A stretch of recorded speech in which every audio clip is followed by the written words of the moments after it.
तो hi guys, आज हम लोग पढ़ेंगे हिस्टोलॉजी ऑफ लिवर। पहले तो आप सबका शुक्रिया।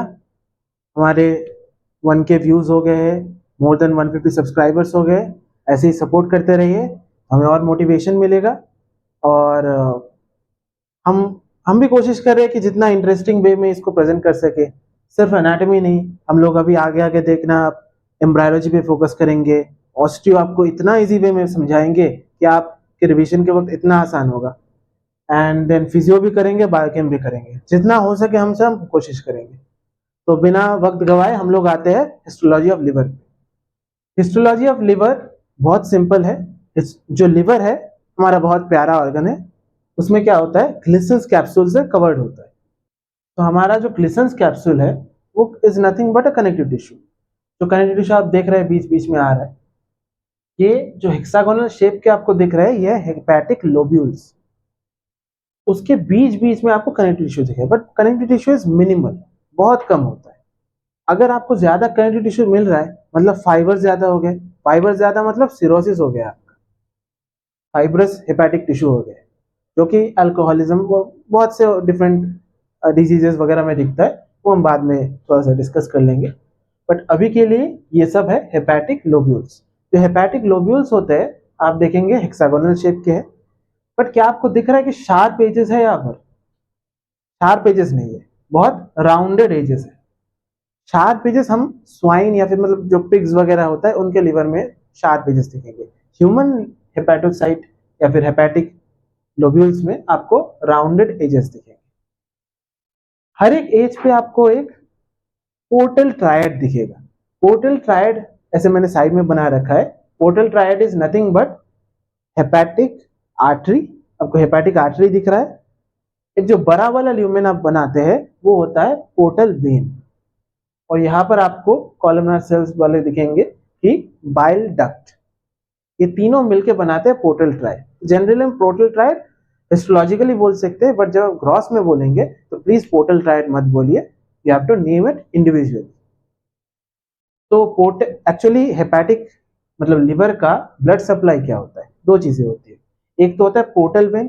पोर्टल वेन आपका देता है न्यूट्रिशन, और जो हेपेटिक आर्टरी देता है आपका ऑक्सीजन। 80% सप्लाई देता है पोर्टल वेन और 20% सिर्फ हेपेटिक आर्टरी, क्योंकि nutrition is much more important. क्योंकि यहाँ पर ग्लाइकोजेनेसिस, आपका बहुत से ग्लूकोनियोजेनेसिस, बहुत से इंपॉर्टेंट चीजें होती है। बाइल डक्ट के थ्रू हमारा बाइल जाता है टू द इंटेस्टाइन। तो ये होगा आपका पोर्टल ट्रायड। अब हम आते हैं यहाँ पर हेपेटिक लोब्यूल के स्ट्रक्चर पे। आपको दिख रहा होगा ये होता है hepatocytes. They are not of the same shape, polygonal होता है, डिफरेंट डिफरेंट मतलब इरेगुलर शेप के होते हैं। तो ये ऐसे कॉर्ड लाइक स्ट्रक्चर बनाते हैं और साइडवेज ब्रांच भी होते हैं। इनके बीच के स्पेसेस को हम बोलते हैं साइनोसॉइड्स।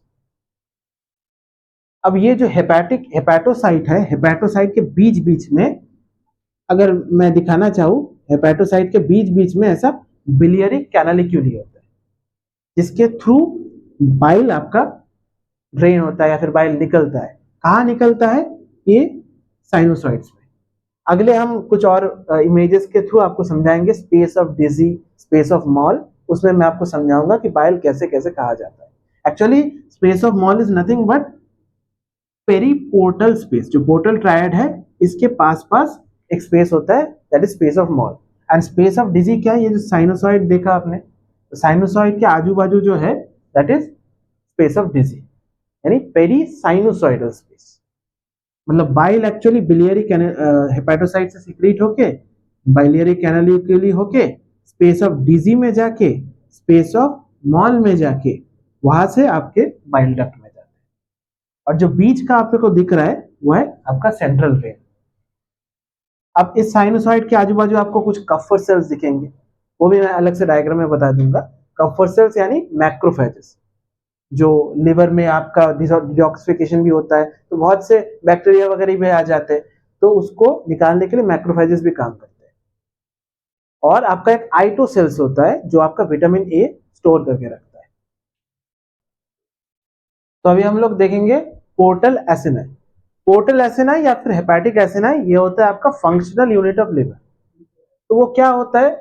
दो आपके जो है ये क्या है, पोर्टल ट्रायड। दो पोर्टल ट्रायड को वो ऐसे हेक्सागोनल शेप में कनेक्ट करना होता है, इसको कहते हैं पोर्टल एसिनी। इसके बीच में दो पोर्टल ट्रायड होंगे।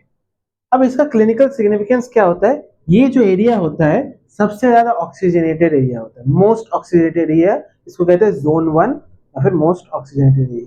क्यों होता है, कॉमन सी बात है, क्योंकि यहाँ पर पोर्टल वेन है और हेपेटिक आर्टरी है। मेनली हेपेटिक आर्टरी के थ्रू जो ऑक्सीजन आ रहा है वो इसको सप्लाई करता है, ठीक है।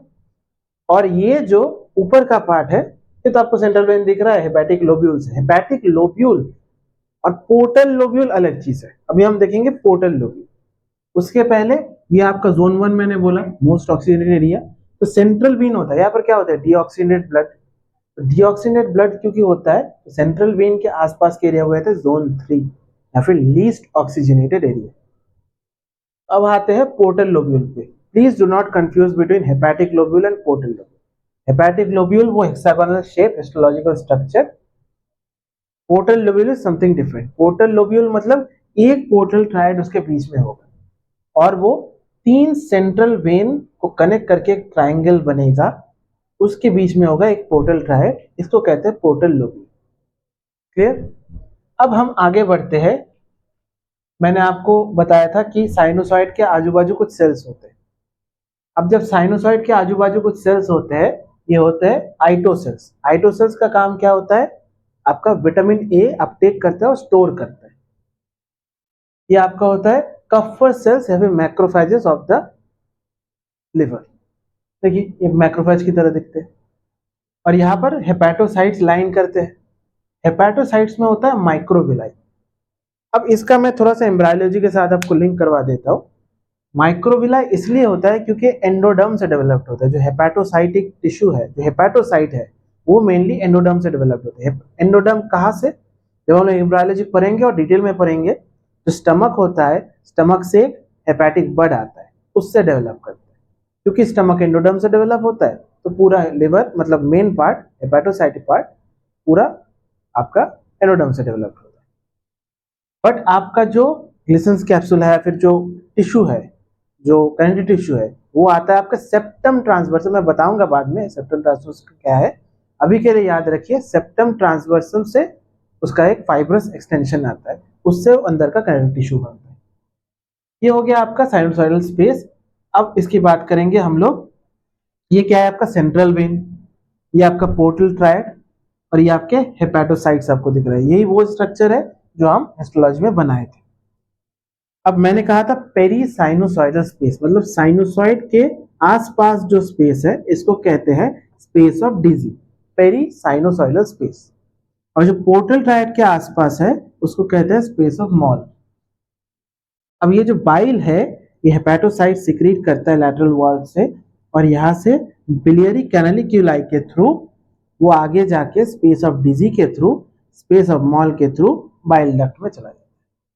तो मुद्दा बात, मैंने आपका पूरा हिस्टोलॉजी समझा दिया लिवर का, एज वेल एज जो वाइवा के की पॉइंट्स थे वो भी मैंने डिस्कस कर लिए। अभी अप्लाइड एस्पेक्ट में ऐसा कुछ है नहीं, हम जब लिवर अलग से ग्रॉस में पढ़ेंगे तब हम स्टडी करेंगे। बट अभी के लिए आप, एक तो मैं बता ही दिया सिरोसिस होता है तो कहीं टिश्यू बढ़ जाता है, और एक ये आपका हेपेटोमेगली हो सकता है। देखिए एक मैंने कोशिश किया है बनाने की, तो इसको पेन हो रहा है यहाँ पर, या राइट शोल्डर में चला जाता है, तो ये आपका हो जाएगा हेपेटोमेगली। या फिर पोर्टल हाइपरटेंशन होता है, जो पोर्टल वेन देखिए आप, पोर्टल वेन के थ्रू क्या होता है, वो आपका जो पोर्टल हाइपरटेंशन है वो पोर्टोकेवल एनास्टोमोसिस में, इंफीरियर वेना कावा वो सब में चला जाता है, जिससे पोर्टल हाइपरटेंशन रिलैक्स हो सके। तो क्योंकि जब सिरोसिस होता है लिवर का, लिवर जो है फाइब्रस हो जाता है, कंस्ट्रिक्ट करने लगता है, तब क्या होता है, उसका जो पोर्टल वेन होता है वो कंप्रेस होने लगता है, तो पोर्टल हाइपरटेंशन होता है। कोई पोर्टोकेवल एनास्टोमी एक अलग टॉपिक है, वो अलग से पढ़ेंगे, तब डिटेल में डिस्कस करेंगे। अभी के लिए इतना ही। आई होप आपको मजा आया होगा, एंड ऐसे ही सपोर्ट करते रहिए, लाइक शेयर सब्सक्राइब करते रहिए, और हम फिर से आएंगे एक नए वीडियो के साथ बहुत जल्दी। Thank you guys, have a good day. और एक बात मैं बताना चाहूँगा कि आप लोगों को कोई नया टॉपिक चाहिए तो आप लोग प्लीज़ यूट्यूब में कमेंट कीजिए, हम लोग कोशिश करेंगे उसको। मैं बार बार बोल चुका हूँ इस बारे में, बट अनफॉर्चुनेटली कोई कमेंट्स आ नहीं रहे, तो मैं चाहता हूँ कि आप भी कुछ एंगेज करें और हमें बताएं कि हम क्या आपके लिए ला सकते हैं। और एक बात, जो हमारा इंस्टाग्राम प्रोफाइल है वहाँ पर भी आप जा सकते हैं। आपको ये जो वीडियोस के जो की पॉइंट्स है, की डायग्राम्स है, वो आपको क्लियरली हम फोटो लेके वहाँ पर पोस्ट कर रहे हैं, तो आपके क्विक रिवीजन के लिए बहुत इजी होगा। सो दैट्स ऑल, मिलते हैं अगले वीडियो के साथ। अलविदा, बाय।